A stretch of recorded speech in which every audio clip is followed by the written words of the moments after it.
You know, I really love that song you did in the 80s. I did a lot of songs in the 80s. Which one are you talking about? It goes, I got a crush on you. I'll work you all night long. That's not my song. What about this one then? Oh, Sheila, girl, I want to let you know. That's not mine either. Well, whose are they? Let's find out.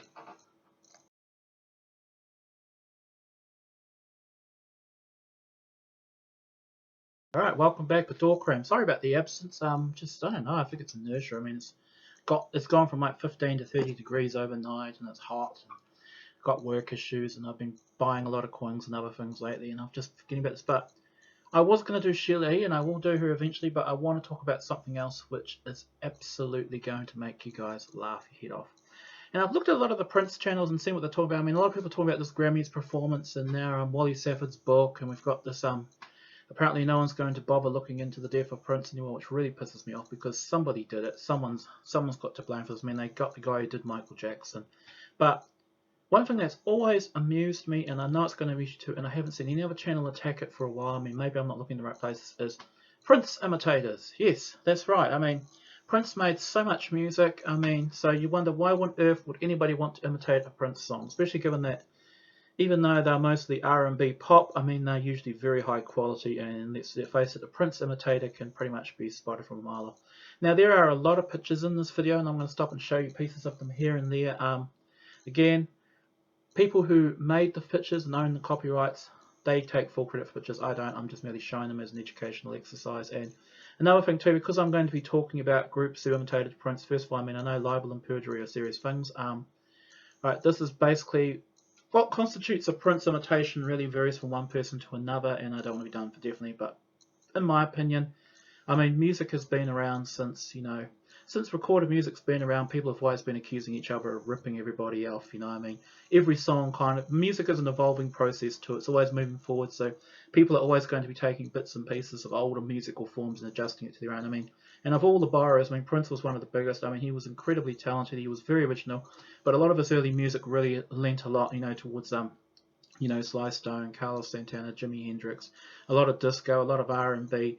But he did make his own style. But when I talk about a Prince imitator, I mean, first of all, this shows you here some of the people actually on stage around the world who do Prince shows. So just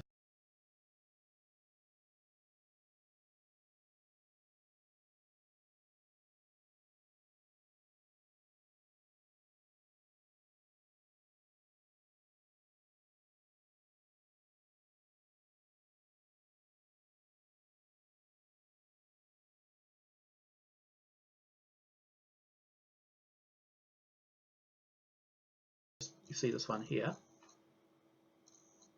All right, and we're back. So basically, a Prince imitator, in my opinion, is not just maybe one established act. You might have a song that kind of vaguely sounds like Prince, say like it's got like a synth line, or it kind of sounds a wee bit like when doves cry or whatever. But to me, a Prince imitator or a Prince ripoff is basically someone who deliberately is making a song that could be confused for a Prince song. The lyrics in the song directly allude to Prince. And also, too, another thing, too, as you'll see with some of these groups coming up, is they also kind of took Prince's look at some stage and combined it with some very similar sounding music. And finally, basically the type of person who's using the type of Prince gimmick for fame, like, I play all the instruments, I write all the songs, I look absolutely beautiful, and all my songs are about sex, basically. So I'm trying to, and also, generally also, anyone who's basically trying to go after that Prince man, like, the people who are running out and buying all Prince's music, maybe I sound like Prince, look like Prince, I'll go out and make some money off them, So what I'll do is I'll start at the start. Now, like I said, this is purely opinionative. I mean, you might think that I'm going a bit too far in describing an act as being a Prince ripoff. And of course, there are quite a few acts who might just have one or two songs that sound like Prince, and the rest of the stuff they do, I mean, it sounds like the stuff they normally do, or perhaps in the case of the Barkays, I mean, the very established R&B group, very talented, but they did a lot of songs through the 70s and 80s that kind of sounded like the latest trend on the charts, and of course, Prince was not one to be escaped from. So, let me start right back at the beginning. Okay, in the early days of Prince's career, let's face it, he did not really get known until I Want to Be a Lover was a hit. And the first time I really think anyone hears kind of an act that sounds a bit like Prince is in 1980-81. Okay, the song Head Off Dirty Mind's got like the head, bass lick. There was a group out called Ebony Web. Now, another thing too, 90% of these groups are black R&B groups, black pop, black sex funk, whatever. Mainly because especially the main period of the Prince imitation was the 80s, and at that stage, apart from the Purple Rain era, I mean, most of his fans were black, so basically, I mean, and basically a lot of black artists knew that if they put out a song sounding like Prince or the Minneapolis sound, you know, that they would probably sell a few more records. Now, the first group called Ebony Web, this is them here. Okay, just run down these times. And okay, they had a song called Something About You, which came out in 1981. And even though it's not really a Prince film, it's like basically it's just a song about a guy who just loves this woman and he sees something about her. I mean, the bass line and the beat in the song is being completely stolen from Head. I mean, if you see, I've got some links. You look them up on YouTube. I'll have the name of the song down here. It's called Something About You by Ebony Web. Notice the spelling of that song. If you put it on and play it, you'll hear the Head bass line coming right through. And half the comments are like, yo, this sounds like Prince. This is like Prince much, you know. This would be what I consider the first imitation. Now, why I call it an imitation is because the band was new. Okay, they went on to have a few more hits. They were quite a big black draw, and a lot of their later music doesn't sound like Prince. Although you see in that photo I just showed you before, they've kind of got like the sort of whole time dress-up look, and that's a bit later in the 80s, like 83. It was clearly going for that Prince sound. And really, I mean, through this early era, there might be other acts which I've overlooked, you know. I mean, at this time too, Prince himself was accused of stealing, you know. I mean, kind of, you know, people said that his music sounded a lot like Rick James, and Rick James accused him of stealing, you know, basically, you know, the whole sort of side act thing. I mean, Rick had the Mary Jane girls named after dope. Prince got Vanity 6. Of course, the bigger rumor too was that Vanity was stolen off Rick James by Prince. And of course, later on, I mean, with Prince's time, I mean, Rick James had an act, get this, Process in the Do-Rags, although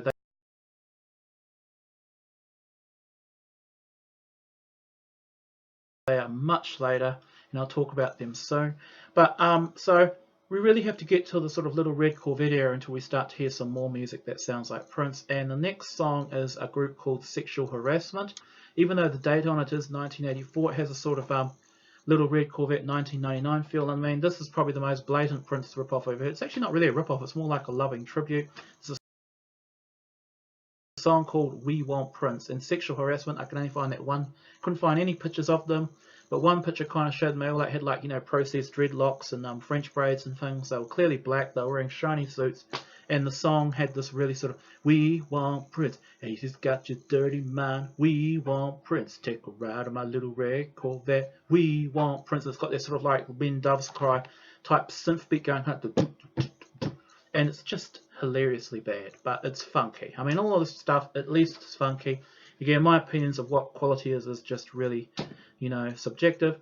And then we get to 1984, Purple Rain blows up, it's everywhere, and basically all of a sudden, you know, Prince's music is hot. Like I said in my classic video, I mean, you've got all the songs coming out from Prince, you've got All the Time, you've got Vanity 6, you've got Apollonia 6, and of course, as we head into 85, you've got The Family and Sheila E. But for some reason, one company called Epic, who had actually Michael Jackson on their books, decided there was one guy, I'm not going to mention his name, but he signed up a whole lot of sound-alike groups and acts. And basically, a lot of this stuff came out 85, 86, and it was all a complete, to be honest with you, a lot of it just sounded like a really bad Prince imitation. Of course, the Minneapolis sound was catching around some legitimate acts. Now, I'll just mention some of them. One of the actors, there was two guys. One was called Carlton. You see the Savage Carlton. I haven't heard any of his music, but apparently it sounds a lot like Prince circa 1984, sort of. And he's also kind of going for that whole Jesse Johnson look at act and sound. Another group called Jack had a song called I Go Crazy. I listened to a bit of it. I didn't think it was that good though, but it sounded like a really bad Prince imitation.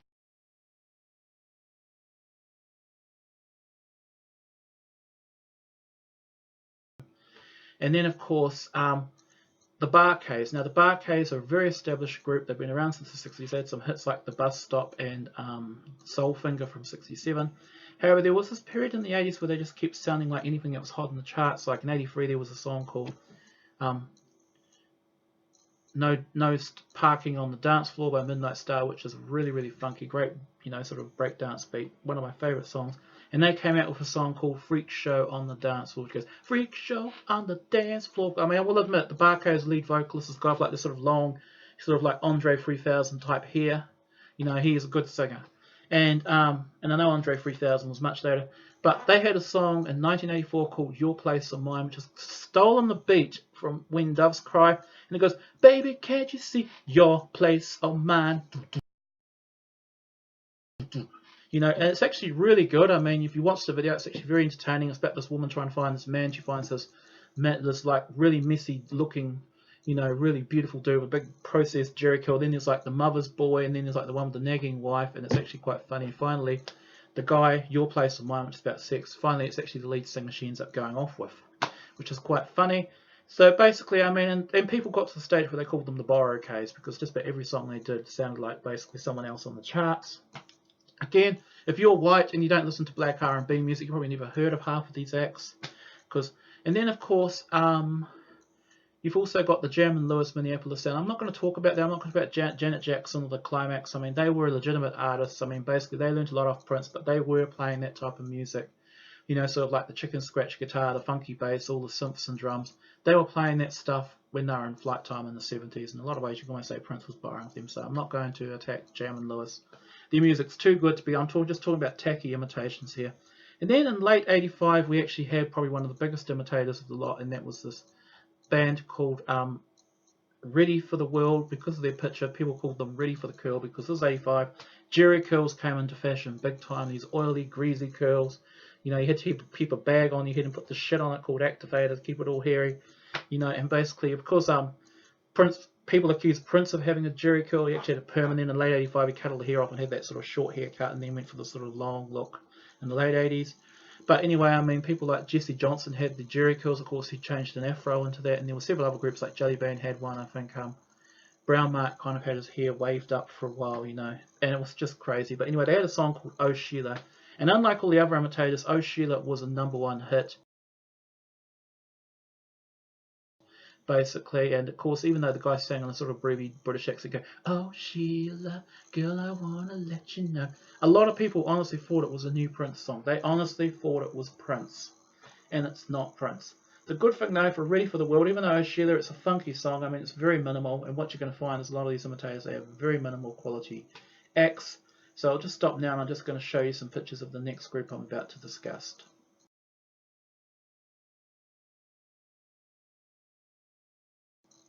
And I say discuss because it's funny.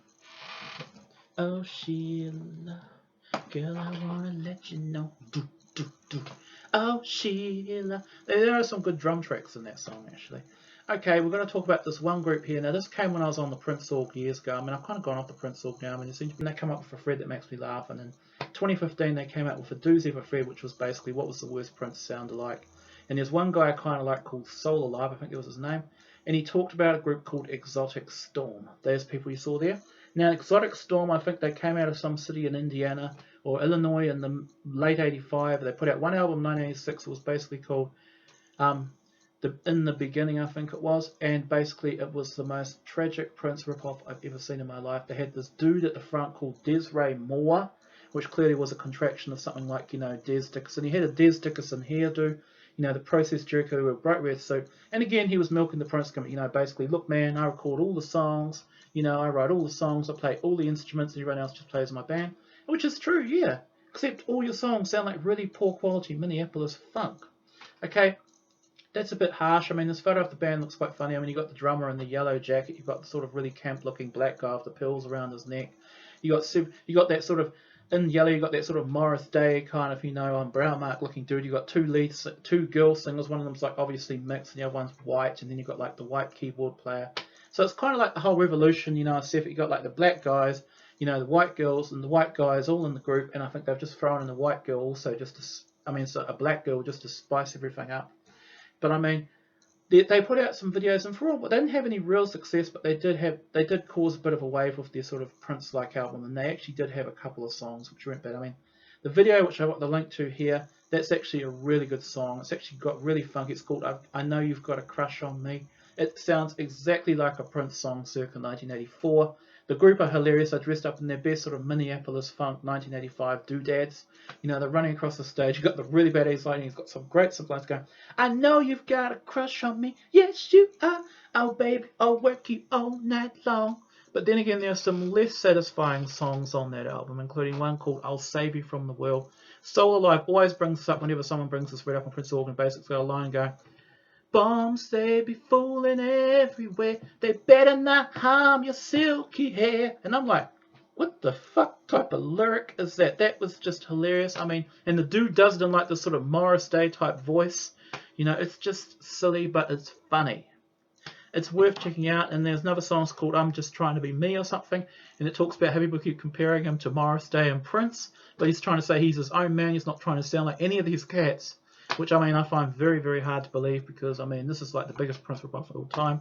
I mean, this stuff is funny. I think most of basically this group, Exotic Storm songs are actually on the net. You know, just YouTube, just watch them. I mean, they're actually very amusing. I mean, you've got nothing else to do, just watch these Exotic Storms albums.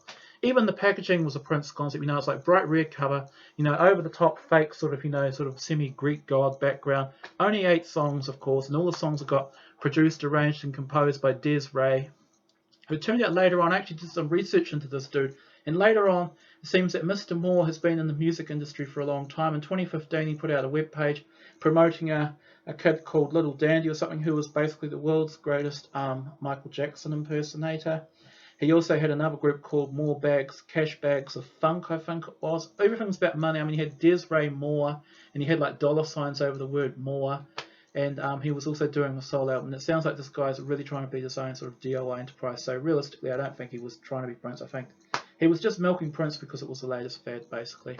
So I mentioned Jack, I mentioned Carlton. I mean, there are probably some other people I've forgotten, but the next act I want to move on to, and I'll just show you some pictures of this cat.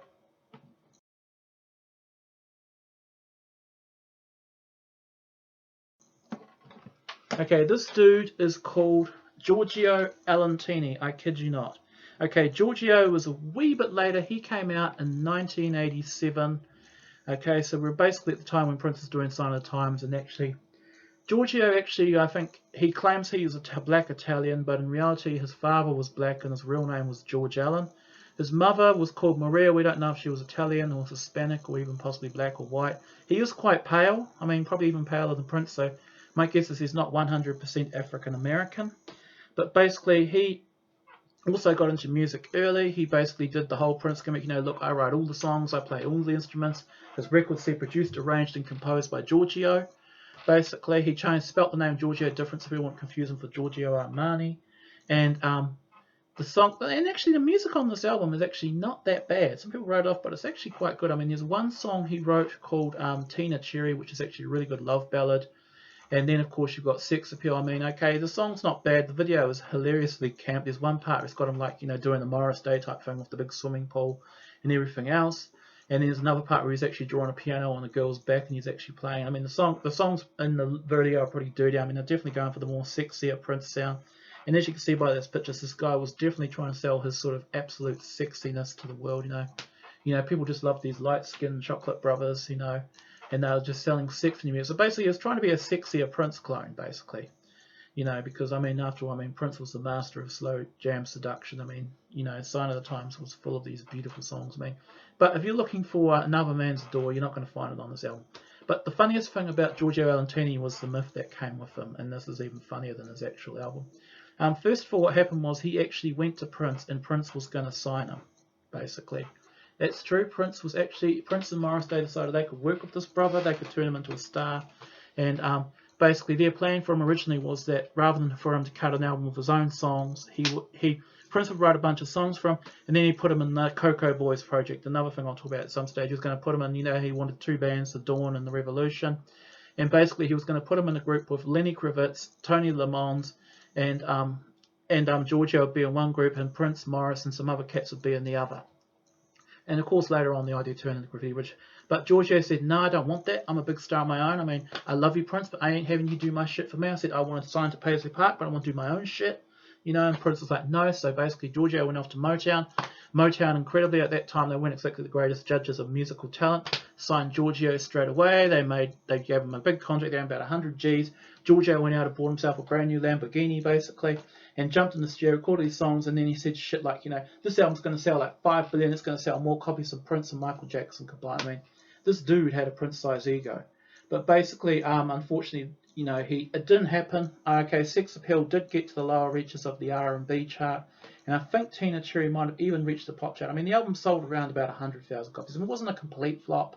It wasn't a success either. It was enough basically for him to keep his advance. But basically, he actually did do another couple of songs in 1989. They weren't successes, and then Giorgio faded back into obscurity.